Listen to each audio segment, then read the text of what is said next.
Lupakan strategi digital marketing yang kalian gunakan di tahun sebelumnya, karena di tahun 2023 ini semuanya akan sangat berbeda. Di video kali ini gue akan membahas detail banget tren digital marketing untuk tahun 2023. Jadi buat kalian yang pengen tahu strategi digital marketing apa yang paling ampuh untuk tahun ini, pastiin kalian tonton video ini sampai habis, karena di video ini gue bakal breakdown secara detail apa saja perubahan besar di tahun 2023 ini, lengkap dengan tips praktis yang bisa kalian praktekkan ke bisnis kalian.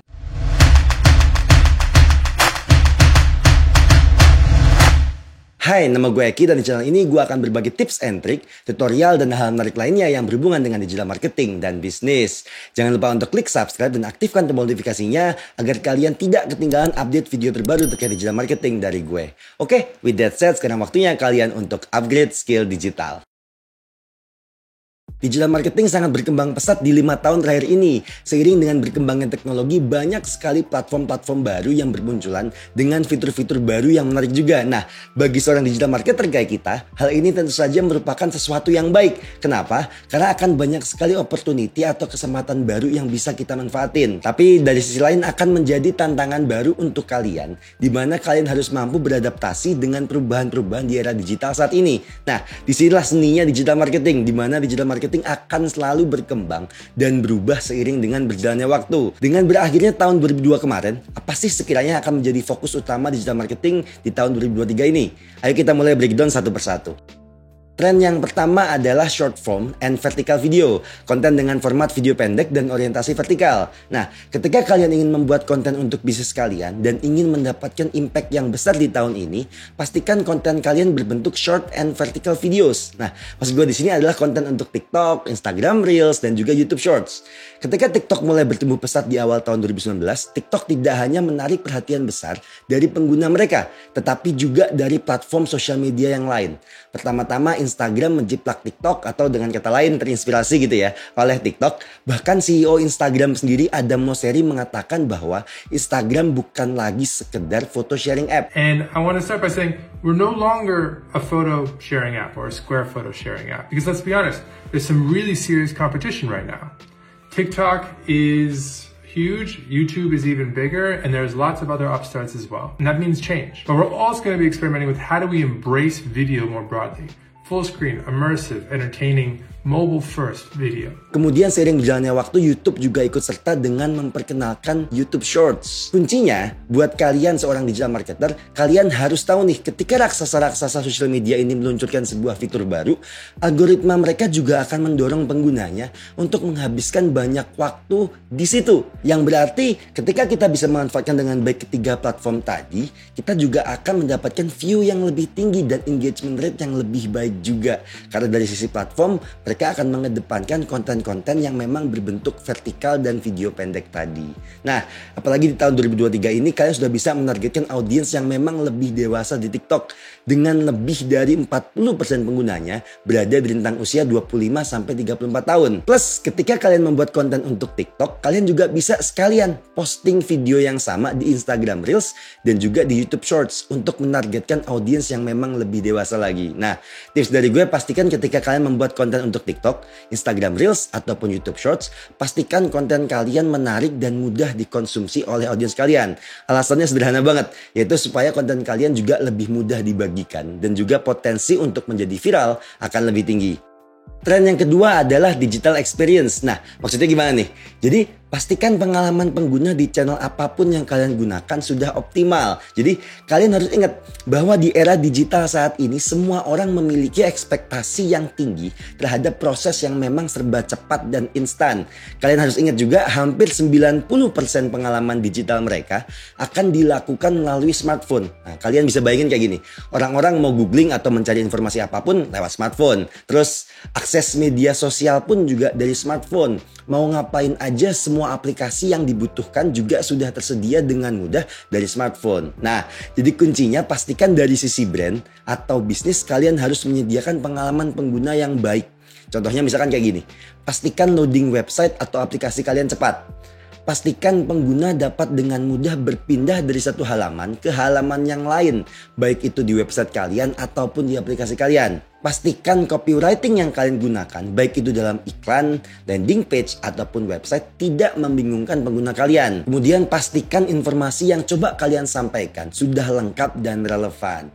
Nah, tips dari gue pribadi, pastikan semua pengalaman pengguna sudah personalized atau dengan kata lain disesuaikan dengan minat dan kebiasaan mereka. Ingat ya, kuncinya di sini adalah personalisasi. Kalian bisa memulai mempelajari data audiens kalian secara akurat. Dari situ kalian bisa membuat segmentasi audiens yang tepat dan kemudian kalian bisa membuat dan menampilkan konten yang sesuai dengan tipe dan karakter audiens kalian juga. Contohnya kayak gini, gue yakin kalian udah sering banget belanja di Tokopedia atau Shopee. Nah, kalian bisa lihat ketika kalian mendapatkan iklan di Facebook atau Instagram, gue yakin produk yang ada di dalam iklan tersebut adalah produk yang pernah kalian cari tahu. Nah, kemudian kalau misalkan kalian buka aplikasi kalian buka aplikasi Tokopedia atau Shopee gitu ya, halaman depan produk rekomendasi mereka juga merupakan produk-produk yang relevan dengan apa yang terakhir kalian lihat atau mungkin berdasarkan histori belanja kalian gitu ya. Jadi inilah yang dimaksud dengan istilah personalisasi ke pengguna atau memaksimalkan digital experience dari si pengguna tadi. Nah, di tahun 2023 ini personalisasi konten akan terus meningkat seiring dengan makin ramainya kompetisi di dunia digital dan menjadi salah satu faktor keterikatan seseorang dengan sebuah brand dan mempengaruhi loyalitas mereka terhadap sebuah brand juga. Tren selanjutnya di nomor 3 ada marketing automation di platform CRM. Yes, kalian gak salah dengar. Marketing automation adalah salah satu hal yang akan menjadi tren digital marketing di tahun 2023. Nah, gimana nggak di era yang serba cepat, kebutuhan digital marketing untuk memanfaatkan berbagai macam channel sekaligus sudah menjadi prioritas utama. Nah, mungkin konsep omni-channel marketing bukan sesuatu hal yang baru lagi. Bisnis menggunakan berbagai macam channel sekaligus seperti sosial media, email marketing, content marketing, performance marketing, untuk menjangkau dan berinteraksi dengan calon pelanggan mereka. Dengan semakin banyaknya bisnis di Indonesia yang menggunakan digital marketing untuk terhubung dengan pelanggan, marketing automation menjadi tools yang sangat penting untuk membantu mereka mempermudah bisnis dalam menjangkau audiens yang tepat dengan pesan yang tepat. Dengan mengotomatiskan pekerjaan yang repetitif atau berulang dan berfokus pada signal based marketing, bisnis di Indonesia dapat menciptakan campaign marketing yang lebih efisien dan efektif. Nah, di tahun 2023 ini gue pribadi melihat akan meningkatnya bisnis yang memanfaatkan marketing automation melalui CRM platform untuk semua channel digital marketing yang sedang mereka jalankan. Kalian bisa bayangkan kayak gini, ketika ada calon pelanggan yang masuk dari channel sosial media dan bertanya melalui DM terkait produk yang kalian jual, CRM platform dapat langsung merespon dan mengarahkan calon pelanggan dengan pesan yang lebih casual dan santai untuk menuju ke halaman blog post yang relevan sesuai dengan pertanyaan mereka atau mungkin ke halaman FAQ. Nah, tapi case-nya akan sangat berbeda. Misalkan ada calon pelanggan yang masuk melalui halaman kontak us di website kalian, terus menanyakan terkait proses order.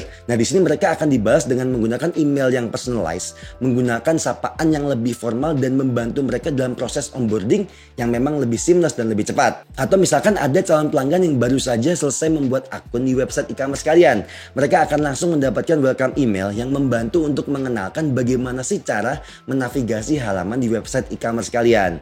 Atau mungkin contoh lain ya, ketika kalian akan melakukan promo upselling, kalian bisa mengirimkan email rekomendasi produk-produk yang relevan secara otomatis ke orang-orang yang spesifik dalam rentang waktu tertentu sesuai dengan histori pembelian mereka sebelumnya. Nah, semuanya serba otomatis dan cepat dan digital marketing akan cenderung beralih menjadi signal based marketing di mana CRM platform akan membantu calon pelanggan kalian untuk bergerak dari satu stage funnel ke stage selanjutnya dan CRM platform tidak hanya digunakan untuk retention saja. Nah, gue pribadi melihat marketing automation dan CRM platform akan menjadi salah satu big hit nih di tahun 2023 di Indonesia terutama, dan akan banyak bisnis menengah sekalipun yang akan mulai menggunakan CRM platform. Tren selanjutnya di nomor 4 adalah Artificial Intelligence atau AI dan Machine Learning. Yang satu ini merupakan bukti nyata bahwa teknologi dapat membantu kita sebagai seorang digital marketer untuk mengoptimasi konten, iklan, hingga analisis data yang akan kita lakukan. Perkembangan AI dan machine learning ini dapat kalian manfaatkan untuk mendapatkan hasil yang lebih optimal dari setiap campaign yang akan kalian jalankan. Nah, ada beberapa contoh pemanfaatan AI dalam digital marketing. Misalnya, pemanfaatan AI pada chatbot untuk meningkatkan pengalaman percakapan antara calon pelanggan dengan bisnis. Perkembangan pemrosesan bahasa menggunakan artificial intelligence pada chatbot makin mempermudah dalam menambah pengalaman layanan konsumen pada bisnis kalian. Nah, konsumen dengan pertanyaan mereka dapat dengan mudah dijawab dan diarahkan ke chatbot agar informasi yang dicari lengkap dan juga akurat. Dalam hal ini banyak sekali perusahaan yang menggunakan teknologi artificial intelligence untuk menggunakan chatbot pada platform komunikasi yang terhubung langsung dengan konsumen. Keunggulannya apa? Keunggulannya robot ini bisa bekerja 24 jam, selalu standby dan selalu siap menjawab pertanyaan pelanggan dan calon pelanggan kalian dengan jawaban yang tepat dan memuaskan. Contoh yang lain misalkan bagaimana machine learning dapat membantu kalian dalam membuat strategi digital marketing yang tepat. Nah, bagi seorang digital marketer, kalian pasti sudah tidak asing lagi dengan tools yang bernama Google Analytics. Yes, Google Analytics mengeluarkan sebuah fitur predictive metrics sebagai salah satu fitur unggulan mereka di GA4 yang memanfaatkan machine learning yang dikembangkan langsung oleh Google. Nah, Google Analytics secara otomatis bisa memperkaya data dengan menghadirkan keahlian Google Machine Learning pada kumpulan data yang sudah kalian miliki untuk memprediksi perilaku pengguna kalian di masa mendatang. Uniknya, dengan predictive matrix ini, kalian bisa mempelajari lebih lanjut tentang pelanggan kalian hanya dengan mengumpulkan data event atau peristiwa terstruktur yang sudah kalian set sebelumnya. Contohnya kalian bisa mendapatkan insight terkait seberapa besar purchase probability dari pengguna yang aktif di 28 hari terakhir.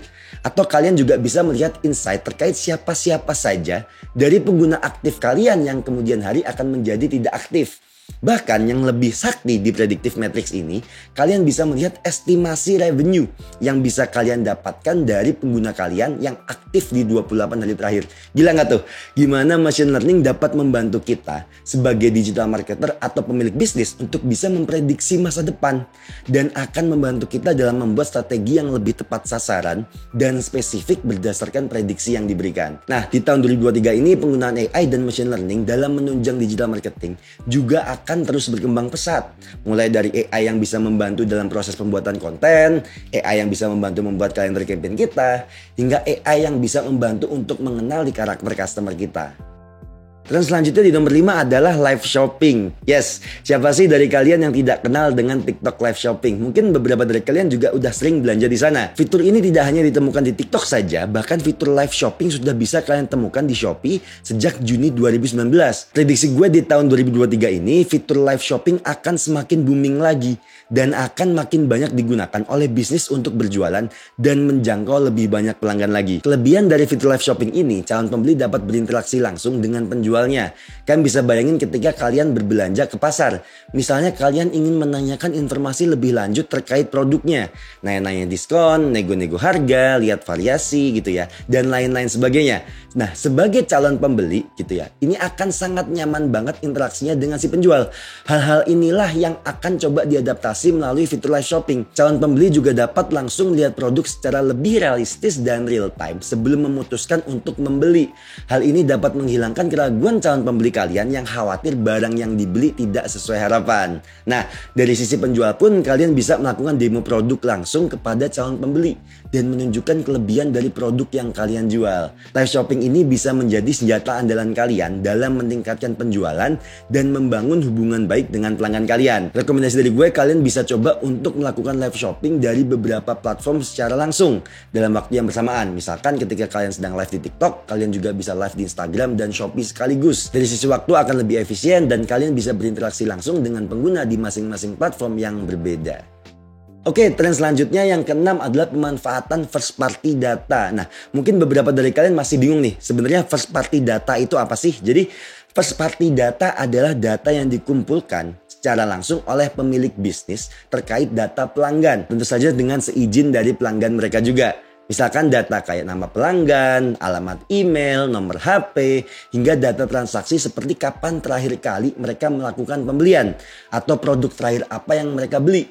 Atau seberapa besar rata-rata pengeluaran mereka untuk membeli produk kita. Nah, first party data ini sebenarnya akan sangat berguna untuk digital marketer seperti kita dalam melakukan penargetan yang lebih spesifik. Kalian bisa bayangin seperti ketika kita akan membuat custom audience di Google Ads, kita dapat mengupload data customer kita dan meminta Google untuk menampilkan iklan kita ke orang-orang yang memang serupa dengan pelanggan yang sudah kita miliki. First party data juga dapat membantu kita sebagai seorang digital marketer untuk menyajikan konten yang lebih personalized ke audiens kita Tapi problemnya adalah untuk beberapa dari kalian yang mungkin berjualan di marketplace seperti Shopee atau Tokopedia, kalian tahu nggak sih bahwa marketplace ini sekarang sudah menyembunyikan data pelanggan kita seperti alamat email, nomor HP, dan juga alamat pelanggan dengan alasan demi menjaga kerahasiaan data pelanggan. Meskipun dibilang penyembunyian data ini bertujuan untuk menjaga kerahasiaan data pelanggan, tapi kan ya lucu aja ya, masa kita yang jualan, orang udah beli produk kita, kita nggak bisa lihat data orang yang udah beli produk kita. Coba, mungkin beberapa dari kalian yang jualan di Shopee atau Tokopedia boleh share pengalaman kalian di kolom komentar. Terus, gimana nih kira-kira prediksinya untuk tahun 2023? Menurut gue pribadi, di tahun 2023 ini banyak perusahaan yang akan sadar dengan betapa pentingnya first party data dan akhirnya memutuskan untuk mulai melakukan cara lain untuk mengumpulkan datanya tadi dan mulai sadar dalam pemanfaatan first party data untuk tujuan personalisasi ke pelanggan mereka. Buat kalian yang masih penasaran apa sih manfaat first party data itu, pastikan kalian subscribe karena di video gue selanjutnya gue akan bahas detail banget gimana sih cara mengumpulkan data pelanggan kalian dan bagaimana cara memanfaatkan first party data itu sendiri yang merupakan senjata paling ampuh untuk digital marketing di tahun 2023. Last but not least, trend di nomor 7 adalah content marketing. Yes, siapa sih yang gak kenal dengan Deddy Corbuzier melalui podcastnya Close the Door? Atau yang belakangan ini makin ramai, yaitu podcast Kasih Solusi yang memberikan tips praktis tentang bisnis dan marketing secara general. Video yang memiliki value untuk ditonton akan menjadi tipe konten yang paling sering dikonsumsi di internet, menggantikan aktivitas sosial media yang tahun lalu meraih peringkat teratas. Artinya, promosi konten yang dilakukan melalui medium video bisa menjadi sumber ketertarikan audiens yang paling besar. Kalian bisa ambil contoh brand MS Glow for Men dan lihat YouTube mereka. Di sana mereka membuat sebuah podcast dengan judul Men's Talk yang berfokus dengan apa-apa saja yang sering dialami dan dirasakan oleh laki-laki di zaman sekarang. Atau mungkin berbagi inspirasi sukses dari cerita-cerita orang yang berhasil bangkit dari titik terendah mereka. Nah, selain untuk media promosi, tipe konten seperti ini secara tidak langsung akan membangun brand perception yang baik dan membuat brand kalian jauh lebih dipercaya juga oleh calon pelanggan kalian. Nah, di tahun 2023 ini jenis konten-konten seperti ini akan semakin ramai karena orang-orang sudah bosan dijejali dengan iklan yang memaksa mereka untuk membeli sebuah produk. Orang tidak lagi hanya tertarik dengan promo saja, tapi juga dengan brand yang bisa memberikan value lebih dalam bentuk konten video untuk mereka konsumsi sehari-harinya. Nah, jadi rekomendasi gue pribadi untuk tahun 2023 ini, kalian bisa mulai fokus untuk membuat konten video yang tidak hanya menawarkan produk kalian, namun juga memiliki value lebih untuk ditonton, baik itu sifatnya menghibur, informatif, atau hingga tips-tips rekomendasi sederhana dan menjadikan produk kalian sebagai daya pikat utama. Semakin banyak orang yang bilang, wah brand ini gue banget sih, maka potensi penjualan kalian juga akan semakin meningkat. Jadi kalian bisa mencocokkan jenis video seperti apa yang akan kalian produksi sesuai dengan karakter dan ketertarikan target market kalian. Kuncinya adalah gimana brand kalian bisa memberikan value lebih untuk calon pelanggan dan tidak hanya berfokus untuk menjual produknya saja. So, there we go. Semoga yang gue share di video ini bisa membantu kalian untuk mempersiapkan strategi digital marketing terbaik di tahun 2023 berdasarkan tren apa saja yang akan berkembang di tahun ini. Jadi, gimana menurut kalian? Udah ada strategi digital marketing yang kalian persiapin? Komen ya, kasih tahu gue di kolom komentar di bawah. Oh ya, kalau kalian ada pertanyaan terkait apapun yang gue bahas di video ini, kalian juga bisa langsung tulis pertanyaan kalian di kolom komentar. By the way, kalau kalian suka dengan video ini, jangan lupa untuk klik tombol like. Dan apabila video ini bermanfaat, jangan lupa untuk share video ini agar bisa bermanfaat juga untuk orang lain. Pastikan kalian sudah subscribe dan aktifkan tombol notifikasinya karena gue akan share video-video menarik lainnya terkait digital marketing dan bisnis. Terima kasih sudah menonton video ini dan sekarang saatnya kalian buat upgrade skill digital.